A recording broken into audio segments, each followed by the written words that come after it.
चलिए बच्चों देखते हैं कक्षा 11 भौतिकी चैप्टर नंबर 1 भौतिकी जगत का लेक्चर नंबर 3।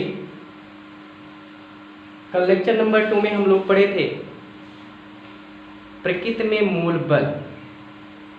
तो प्यारे बच्चों प्रकृति में मूल बल 4 होते थे, एक गुरुत्वाकर्षण बल और विद्युत चुंबकीय बल, फिर प्रबल नाभिकीय बल और चौथा पॉइंट था क्षीण नाभिकीय बल या दुर्बल नाभिकीय बल। तो प्यारे बच्चों कल हम गुरुत्वाकर्षण बल और विद्युत चुंबकीय बल पढ़ चुके थे। कुछ टेक्निकल इशू की वजह से वीडियो कट हो गया था, तो जहाँ से कटा था उसी के जस्ट आगे हम बनाने जा रहे हैं विद्युत चुंबकीय बल के गुण। हेडिंग का नाम लिखिएगा विद्युत चुंबकीय बल के गुण।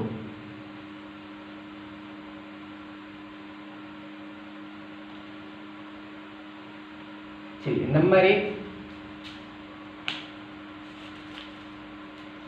ए बल आकर्षण व प्रतिकर्षण दोनों होते हैं। आकर्षण व प्रतिकर्षण दोनों होते हैं।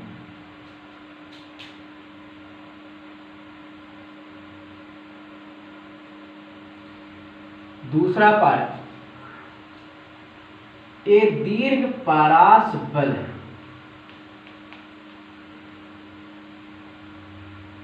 ए दीर्घ पारास बल होते हैं।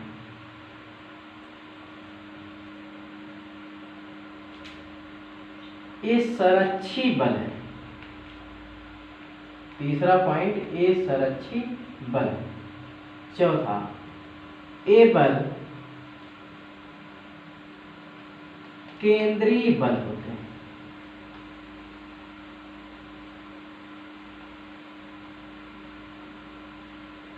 पांचवा पॉइंट ए बल विक्रम वर्ग के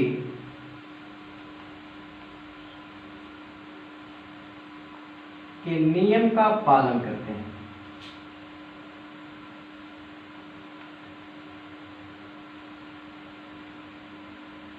क्लियर? बात समझ में आए?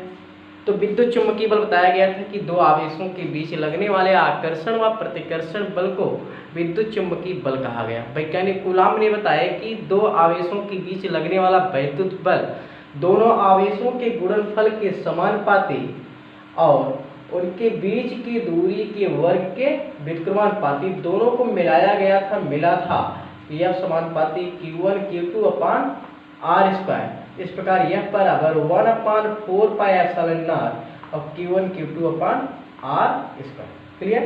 तो ये चीज पढ़े थे हम लोग कल। तो चलिए कॉपी कर लेते हैं बच्चों विद्युत चुंबकीय बल के गुण। तो चलिए नेक्स्ट हेडिंग जो तीसरा पॉइंट था प्रबल नाभिकीय बल। प्रबल नाभिकीय बल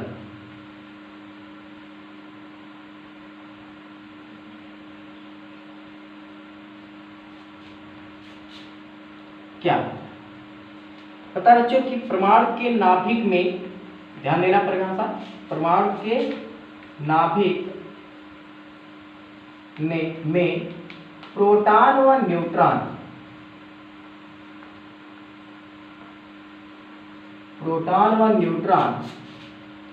उपस्थित रहते हैं।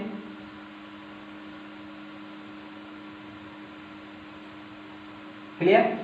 तो बच्चों प्रोटॉन व न्यूट्रॉन के बीच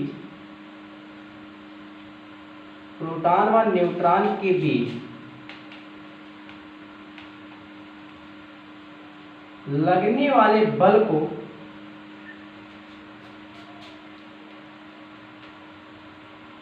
प्रबल नाभिकीय बल कहते हैं। प्रबल नाभिकीय बल कहते हैं। क्लियर? बात समझ में आया? परमाणु के नाभिक में प्रोटॉन व न्यूट्रॉन उपस्थित रहते हैं। प्रोटॉन व न्यूट्रॉन के बीच लगने वाले बल को हम क्या कहते हैं? प्रबल नाभिकीय बल। क्लियर बच्चों? ये सबसे खतरनाक बल होता है बच्चों, जो कि देखते हैं कि परमाणु के नाभिक में प्रोटॉन व न्यूट्रॉन को क्या करता है? बांधे रखता है। तो एक गुरुत्वाकर्षण से और विद्युत चुंबकीय बल से भी प्रबल नाभिकीय बल जो है काफी ज्यादा खतरनाक के रूप में माना जाता है। क्लियर? तो चलिए, वैसे तो विद्युत चुंबकीय बल जो है सबसे अधिक शक्तिशाली होता है। चलिए अब हेडिंग का नाम लिखते हैं गुण। ये बल केवल आकर्षण होते हैं या आकर्षित बल होते हैं। ये बल केवल आकर्षण बल होते हैं।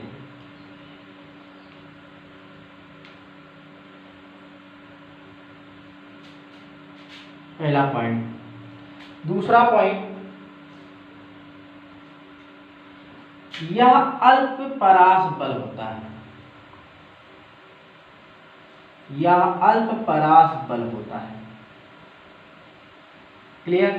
तीसरा पॉइंट, ये व्युत्क्रम वर्ग के नियम का पालन नहीं करते हैं। वर्ग के नियम का पालन नहीं करते।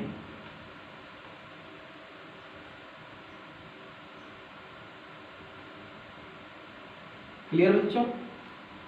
चौथा पॉइंट, एक केंद्रीय बल भी नहीं होते। एक केंद्रीय बल नहीं होते। क्लियर? तो ये 4 पॉइंट याद रखना आपकी प्रबल नाभिकीय बल के गुण। कॉपी कर लीजिए, फिर आगे चलते हैं। क्लियर बच्चों? चलिए देखते हैं नेक्स्ट पॉइंट, चौथा, दुर्बल या क्षीण नाभिकीय बल। ठीक है बच्चों, परिभाषा देखते हैं। रेडियो एक्टिव नाभिक पढ़े आप लोग, तो बच्चों कुछ रेडियो एक्टिव नाभिक में, जैसे बीटा 6 में कुछ पदार्थ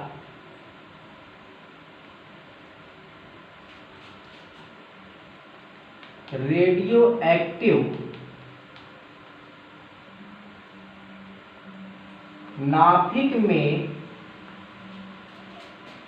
बीटा 6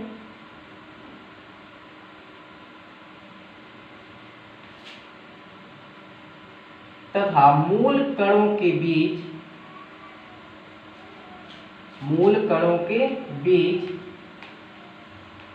कार्य करने वाला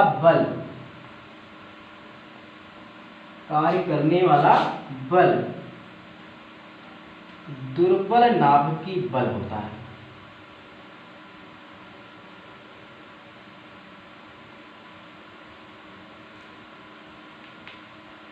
क्लियर? कुछ रेडियो एक्टिव पदार्थ, जैसे यहाँ पर ले लिया रेडियो एक्टिव नाभिक में जो बीटा 6 होता है, बीटा 6 के उत्सर्जन से बच्चों एक इलेक्ट्रॉन और एक एंटी न्यूट्रिनो प्राप्त होता है। ठीक है? तो उसके बीच और मूल कणों के बीच कार्य करने वाला जो बल होता है दुर्बल नाभिकीय बल, और इसी का दूसरा नाम है क्षीण नाभिकीय। क्लियर? चलिए गुण में देखते हैं। ए बल केवल आकर्षण बल होता है। एक पॉइंट इसमें नहीं है, यह आकर्षण बल होता है जरूर, पर क्षीण नाभिकीय बल। ये अल्प परास बल है, व्युत्क्रम वर्ग के नियम का पालन नहीं करते, एक केंद्रीय बल नहीं होते हैं। पहला पॉइंट इसमें ले लेते हैं कि बच्चों ये बल गुरुत्वाकर्षण बल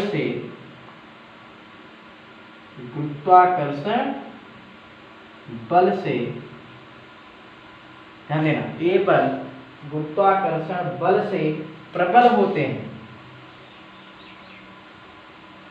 ठीक। पांचवा पॉइंट,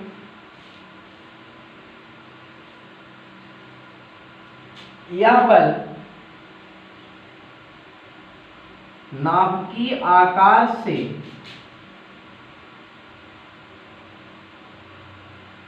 अधिक दूरी पर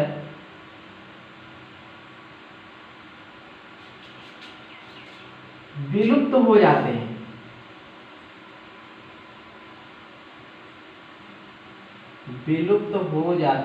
हैं।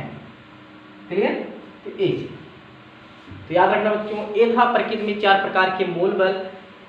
सभी बल जो है, जितने भी प्रकार के बल पढ़ेंगे, घर्षण बल, मांसपेशी बल, कोई भी बल, सब इन्हीं चारों बलों के अंतर्गत आते हैं।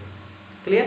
तो प्रकृति में केवल 4 प्रकार के बल, गुरुत्वाकर्षण बल, विद्युत चुम्बकीय बल, प्रबल नाभिकीय बल और दुर्बल नाभिकीय। क्लियर बच्चों? कॉपी कर लीजिए। चलिए आगे देखते हैं बच्चों नेक्स्ट टॉपिक। 1 मिनट। हाँ ठीक है, चलिए।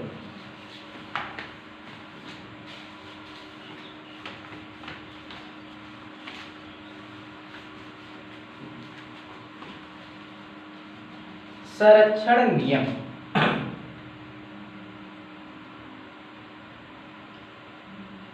या सिद्धांत। संरक्षण नियम या सिद्धांत।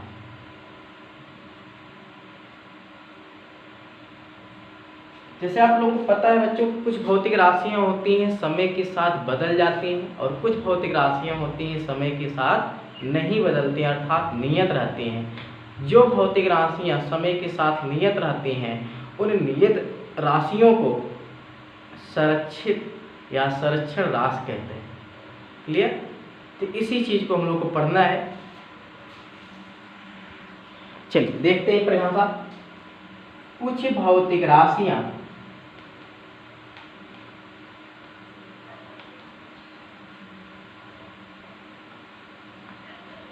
समय के साथ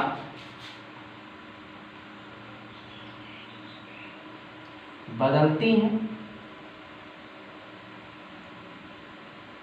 तथा कुछ भौतिक राशियां समय के साथ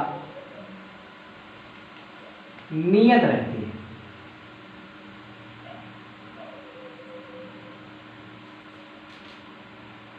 जो राशियां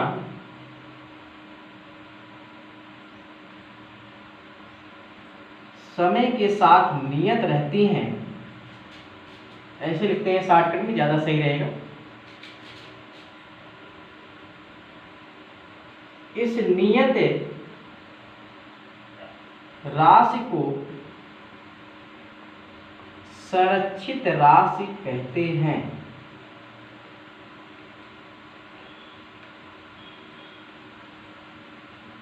अब यदि इसी कथन को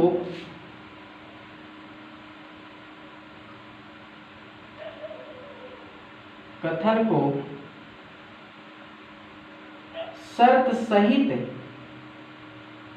कहा जाए तो इसे संरक्षण नियम या सिद्धांत कहते हैं। बहुत बेसिक चीज है बच्चों, कोई बताता नहीं इस चीज। तो कुछ भौतिक राशियां होती हैं जो समय के साथ बदलती हैं और कुछ भौतिक राशियां समय के साथ नहीं बदलती हैं। जो भौतिक राशियां समय के साथ नियत रहती हैं उन नियत राशि को ही हम संरक्षित राशि कहते हैं। और इसी कथन को अगर हम किसी शर्त सहित कहा जाए तो इसको हम क्या कहेंगे बच्चों? संरक्षण नियम या संरक्षण सिद्धांत। क्लियर? कॉपी कर लीजिए। अब आगे चलते हैं, मिटा दे।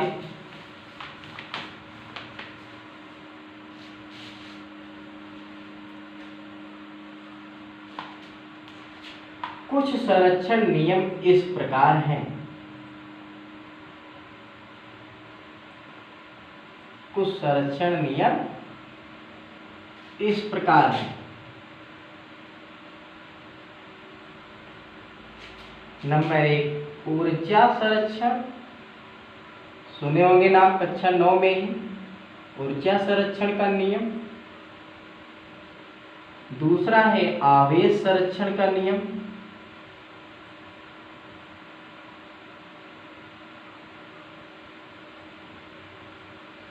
और तीसरा है संवेग संरक्षण या रेखीय संवेग संरक्षण का नियम।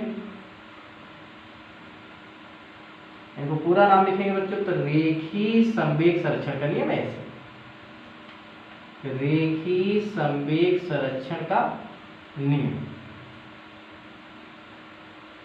और चौथा है कोणीय संवेग संरक्षण का नियम। और पांचवा है द्रव्यमान संरक्षण का नियम।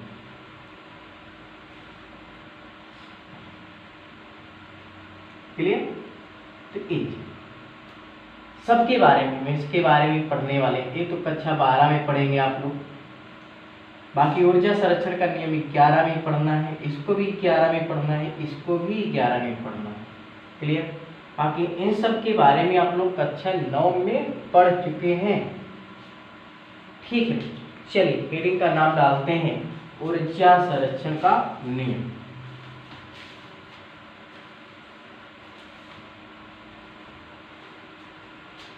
ऊर्जा संरक्षण का नियम क्या है कि इस नियम के अनुसार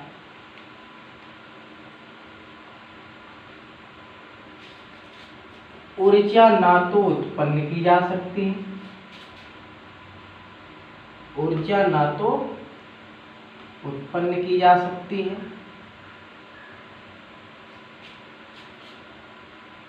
और ना ही नष्ट की जा सकती है।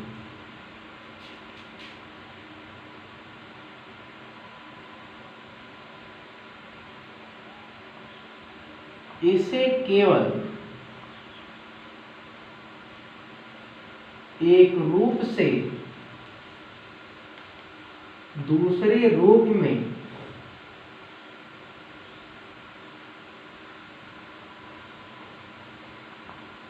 रूपांतरित या स्थानांतरित किया जा सकता है।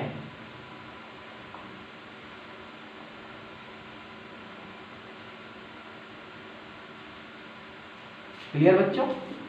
ए चीज ऊर्जा संरक्षण का नियम, या दूसरी बात हम इनको ये भी समझते हैं कि किसी निकाय की कुल ऊर्जा अर्थात यांत्रिक ऊर्जा या संपूर्ण ऊर्जा नियत है। अर्थात करके लिख सकते हैं, अर्थात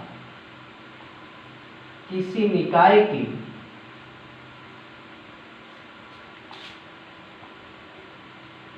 कुल ऊर्जा नियत है।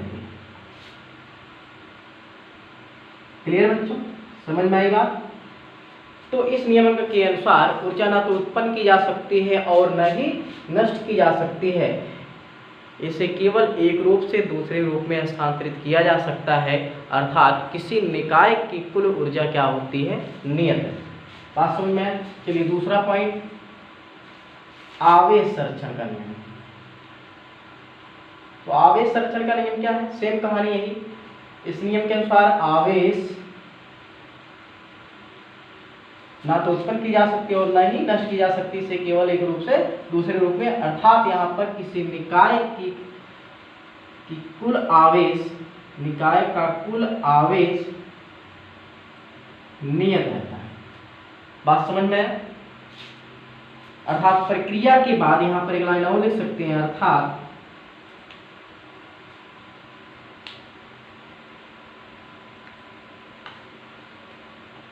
प्रक्रिया के पूर्व कुल आवेश बराबर प्रक्रिया के बाद का कुल आवेश। बात समझ में आई बच्चों? तो ये था आवेश संरक्षण का नियम। कोई दिक्कत? कॉपी कर लीजिए। चलिए बच्चों देखते हैं तीसरा पॉइंट,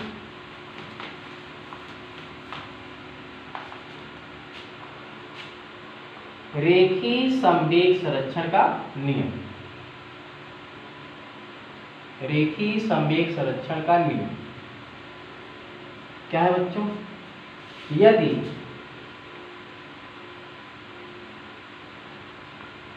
कणों की निकाय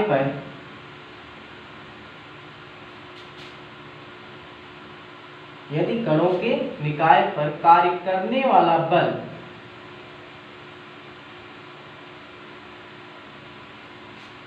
कार्य करने वाले बलों का परिमाण शून्य हो तो निकाय का रेखीय संवेग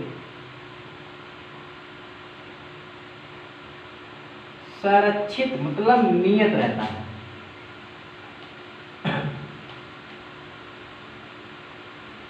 बच्चों, इसे ही रेखीय संवेग संरक्षण का नियम कहते हैं। इसे ही रेखीय संवेग संरक्षण का नियम कहते हैं। लिखिए, कोई दिक्कत?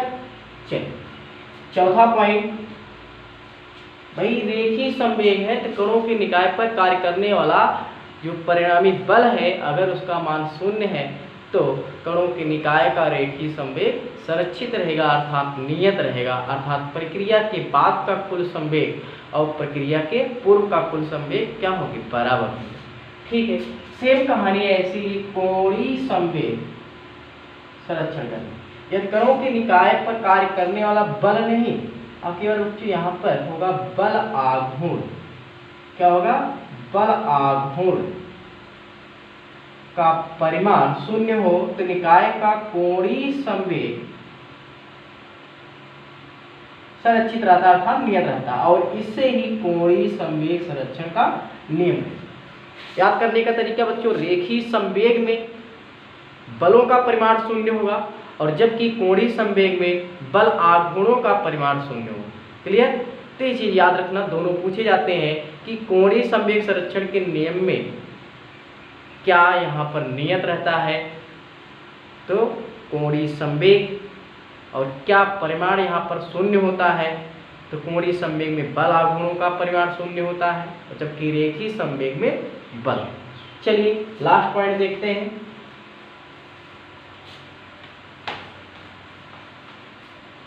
द्रव्यमान संरक्षण।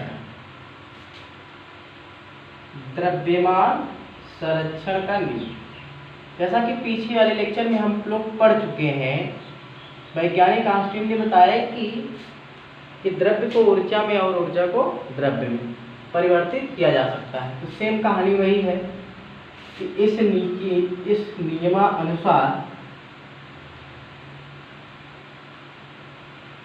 नियमानुसार द्रव्यमान को ऊर्जा में तथा ऊर्जा को द्रव्यमान में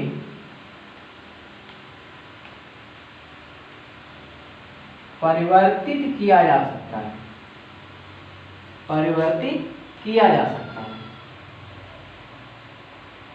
क्लियर? इस प्रकार बताया गया था कि यदि किसी वस्तु का द्रव्यमान, ध्यान लिख लेते हैं भाई फिर से रिपीट, यदि किसी वस्तु का द्रव्यमान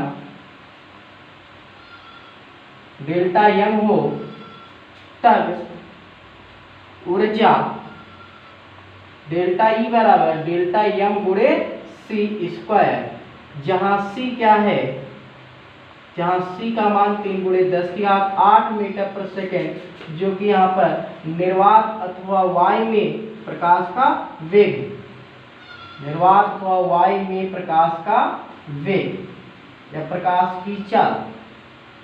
क्लियर?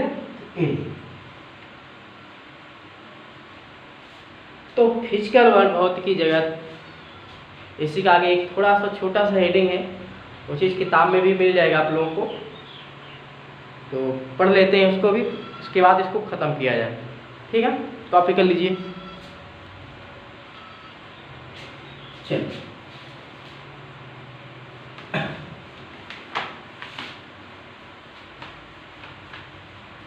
हेडिंग का नाम डालेंगे कुछ महान वैज्ञानिक, कुछ महान वैज्ञानिक